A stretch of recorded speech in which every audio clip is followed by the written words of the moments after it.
Yo guys, Master Markov here, and welcome to another episode of Terraria. So, with the newest update to Journey's End, with the new 1.4.3 update, comes the ever-loved Don't Starve crossover event. And with it comes, honestly, some of the best and surprisingly fun new items from the game Don't Starve. Now, I see Don't Starve as one of the first pinnacle survival craft games that came out on Steam very, very long ago, before achievements, before tons of stuff, cloud saving, everything. That it's just a pinnacle of some of the early indie development teams. Now, I have to say, I'm a personal huge fan of Don't Starve. And I recognize most, and I won't say all, but most of the new items that are actually in the game from their original Don't Starve, of course. And with it, and with this update, comes a lot of new things. So, first of all, we are going to be hopping into a new secret world seed that is specifically made for Terraria from Don't Starve. Now, I'm going to hop in as my journey mode character and load up a new seed. Now the seed, spell this correctly, the seed name is the Constant. Oop, I say spell that correctly, immediately spells it wrong. So the seed name is a Constant. I'm going to do large. It doesn't really matter what you pick for the actual name or anything, the size, whether you do Corruption or Crimson, it's up to you. Even the actual title of it, it doesn't matter. But I'm just going to call it Don't Starve, just so that I remember my own self. And we're going to create a new world. Alright, now, as you can see, we have ourselves a new world called Don't Starve. And with it comes a very unique and very specific addition to Terraria. Now, as you can see, the world itself is a little bit tinted. Now the reason for that being that this world is completely themed around Don't Starve and all the various properties of Don't Starve. Meaning that, unfortunately, just like Don't Starve, you have many different aspects that may affect your health and safety. One being that you actually have to eat, just like in Don't Starve. That is one of the main aspects of this world that is very specific to this, and unlike a lot of the survival things. Now with this, enemies will be more inclined to drop food items, as well as, I'm pretty sure, it's more likely that if you shake trees, though I can't attest to this since I haven't tried it out too much myself, that you will be more likely to find food items. Though, I'm not seeing too many come from this. But I do know that the actual, drop rate for, say, all the normal food items is very different.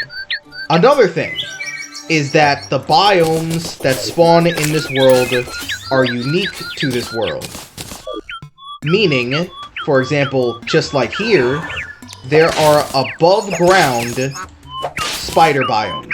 I wouldn't say too far above ground, but they are indeed above ground. Good lord, there are a lot of these guys out here.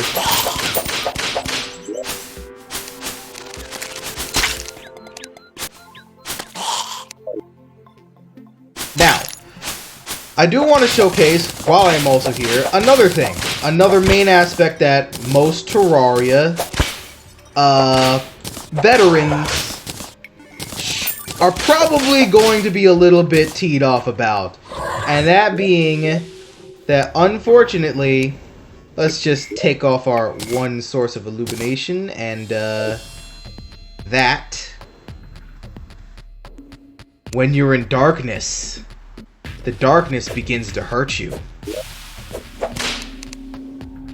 Now fortunately, I have a lot of health, so it shouldn't be too bad for me, but you do actually take quite a good bit of damage being in the dark. This can be solved purely by just holding out a torch, placing down any torches, and the danger of the dark is past. it will give you indications of when you are in the dark, and darkness is quite extreme at that, so it's not exactly anything to scoff at. As you could also tell, every time you get hurt in the game, you also experience the Don't Starve sound effects. Now, first thing I want to showcase off is one of the other things that the constant lets you do is by going to an altar, either be it Crimson or Corruption. We're going to need a few items because we need to craft a very specific item here. Ah, perfect. We should be able to mine ourselves up into here. And with this, place down a couple torches just so that the darkness doesn't actually attack us. Now, what we are going to need are a few specific items, being 3 Flink's Fur, 5 Crimitane or Demonite, and a single lens. And as you can see, it allows us to craft the deer thing. Now, this, very much like the Suspicious Eye, allows you to summon a specific boss from Don't Starve. Those of us who are familiar with Don't Starve should instantly recognize the name of the Deerclops. Now, I will not say that this boss is as hard as it is at Don't Starve. Unfortunately, this boss, though this being not too bad, is still a pre-hard mode boss. Man, it is rough when you actually get hit with a lot of these things. So yes, I do enjoy the fact that they literally made the specific sound effects for when you get hurt to be the Don't Starve ones. But we're also going to need to go into the snow, because the only way to spawn a Deerclops is by spawning him any time of the day inside a snow biome, and he should spawn just about anywhere. Now, we are going to quickly make this fight a little bit more fair, just because I know that I don't think you guys want to just see me fight a Deerclops in master mode, even if I am journeyman character. Also, as you can see, we're starting to get hungry. This will tick down every single couple minutes until it's all the way to peckish, and then from peckish to hungry to, I think, starving. And once you get to starving, I believe it starts hurting you, in fact. So, let's just change out our gear real quick. Ah, much better. Now we're a little bit better equipped to actually fight off some of the various mobs in this world. Now, we are going to have to give ourselves some soup so that we could be plenty satisfied, which is a lot better for us. And we are going to need to fight off against, unfortunately, the Deerclops in this set. Now, I kind of wanted to make it a little bit, you know, not too bad on us, so I wanted to at least give us a little bit of challenge. Alright, now that we have ourselves fully equipped with some pretty good armor and everything, let's summon in our deer thing. Ooh, man, I forget that this dude is kind of freaking scary. Ow! Now, yes, as you could immediately see, he does not hold any punches back. That is for sure. Ooh. God, fighting with melee. Oh, that's gonna hurt. Is pretty bad. It's a lot better than fighting him, say, in Don't Starve. I will at least give it that. Let's throw some B-nades in there. Try and get him down a little bit further. Hopefully these B-nades will do some damage to him. God, it's hurting me. Also, I'm getting slowness? What am I getting slowness from? Ow! The ice is hurting. Ow, ow, ow, ow, ow, ow, ow. Alright, we're gonna need to take you down a couple pegs. Ow.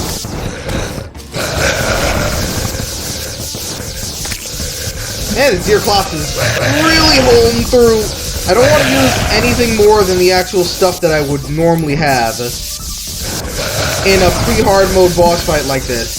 So I am only using stuff that I believe at least I could only collect pre-hard mode. So this is still pretty tough. Okay. You know what? Stop admiring the boss. We got kill the boss. That's what we gotta do. Alright, we're taking to the skies, boys. Okay, skies are not helping us. Woo! Maybe we gotta take it even higher to the stars. Man, even with endurance, life, force, iron skin, he is really messing my beans up. Ooh, man, I should have brought a warmth potion with me. I forgot to say, he can also travel through blocks, so trying to hide indoors is not going to help anymore. Not that it's really helped with much of any boss very recently, but it's definitely not going to help now. After the 1.14 or 1.4 update, they did change it so that a lot of bosses now could just fight you no matter what your build is around the boss. I didn't think I'd run out of stars, but I'm kind of running low on stars here. Maybe I should attack a melee once I get another heal in. Yeah, there we go. Because this seemed to work a lot better than just about everything else. The melee did actually work quite well against him, not gonna lie. But these are with weapons that don't have modifiers on it. Same with armor that probably could be better. I probably could have gotten myself some molten. Oh, I'm out. I'm out of stars.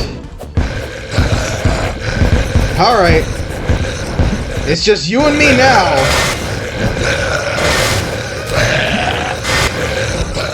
I'm taking you down. This is a war of attrition. And with that, I have won.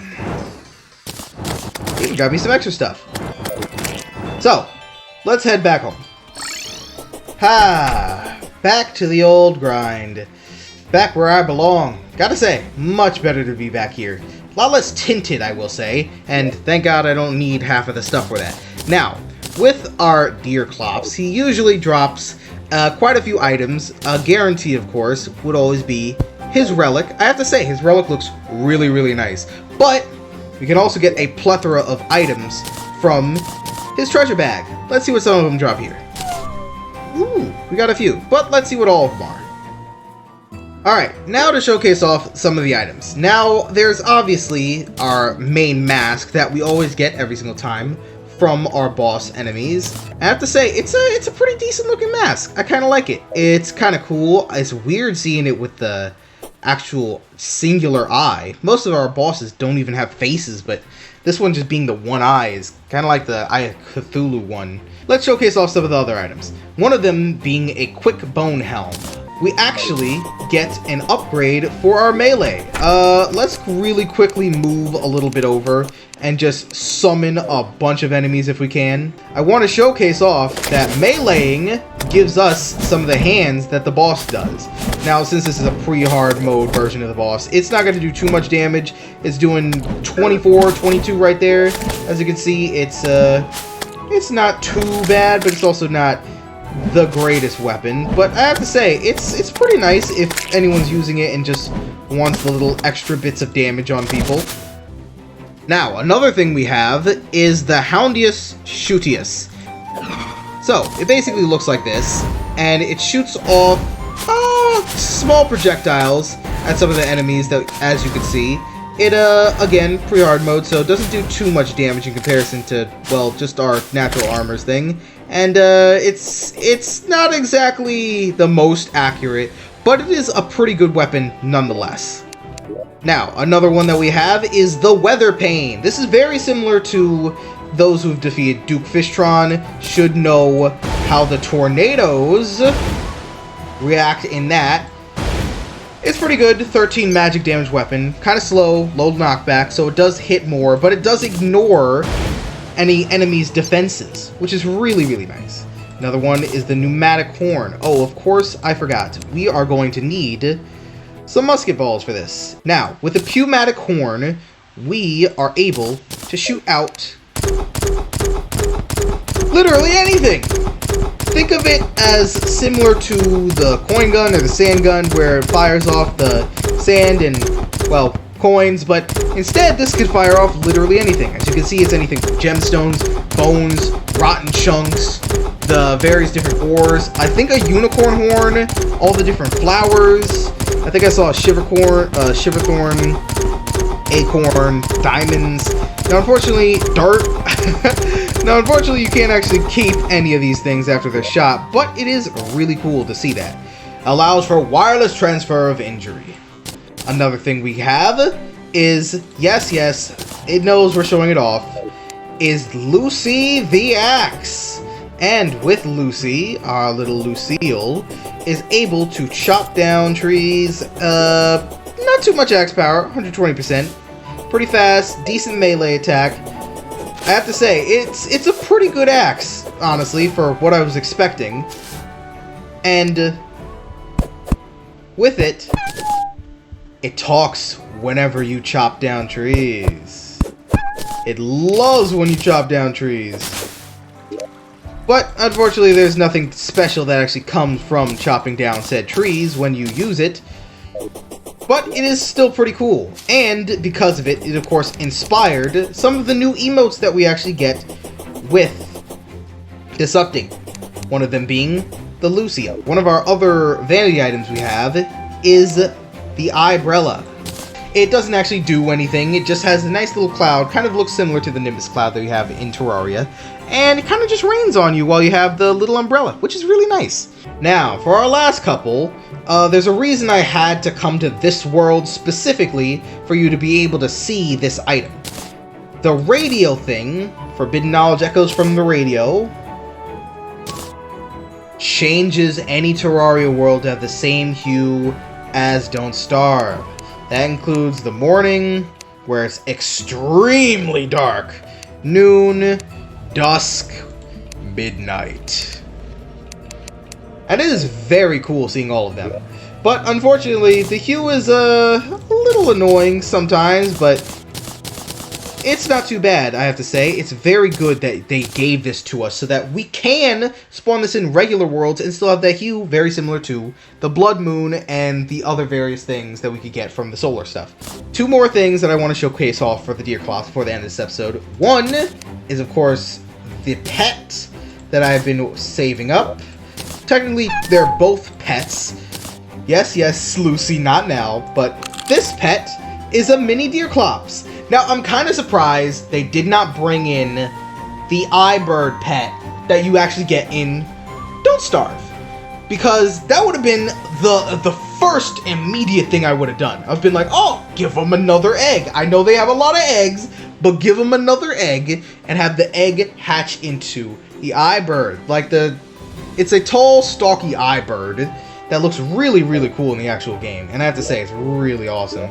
But having a mini Deerclops is also pretty fun. To end off the episode is the Eye Bone. The single most useful pet in all of Terraria.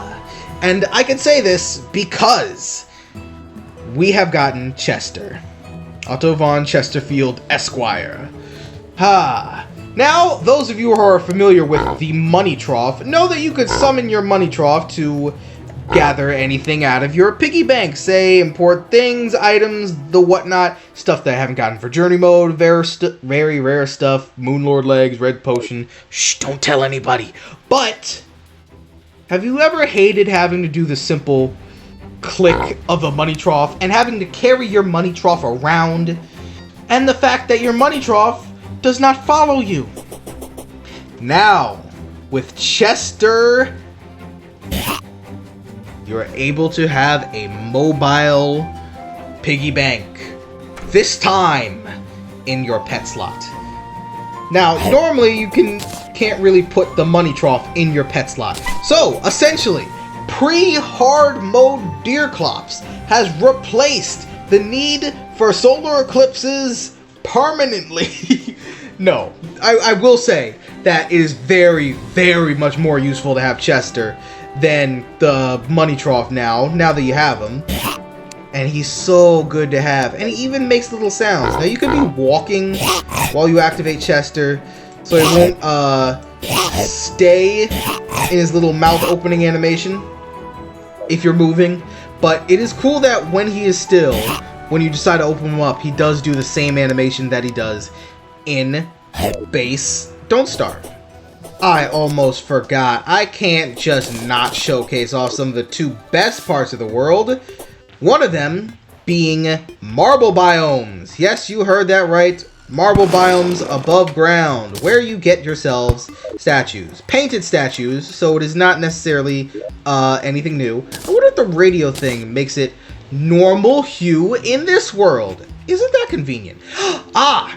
And one of the other features, the clouds represent Don't Starve characters. So, now you can see, literally within slightly of spawn, this world has a seed where your marble biome generation slightly appears above ground, which is very cool. So you are able to get painted statues above ground for a low price of nothing. Another one, cacti hurt. Isn't that fun? Yeah, I know. I'm sure you just love running through the desert, hearing your little noise whistle go off as you hit every single cacti. God, I do love Lucy. I keep wanting to call her Lucille, but I just love Lucy. And she just loves cutting down trees, not axes, just for those who don't know. So, cutting down a tree is usually the only way that she actually responds, but I believe it is purely and only regular base trees. I don't believe it's any other biomes trees, though I could be wrong on that, since I think she only reacts when we actually, yes, chop down normal trees. And it is a very, very cool thing. Now, unfortunately, despite the fact that us having the radio thing, we are still accustomed to this world's rules, being peckish, already somehow being peckish in the game. Now, with that last tidbit, we are going to be ending this episode here. I have to say, I am in love with some of the new Don't Starve update items that they've added. The new boss is amazing, great mechanics, very difficult, and surprisingly very difficult at that. And with new Chester, I have to say, Chester is probably the most useful upgrade of all the various things that we have for this entire update. So, with that, we're going to be ending it off here. And if you guys like this video, like, comment, subscribe down below. Hope to see you next time with more Terraria 1.4.3 updates. Peace!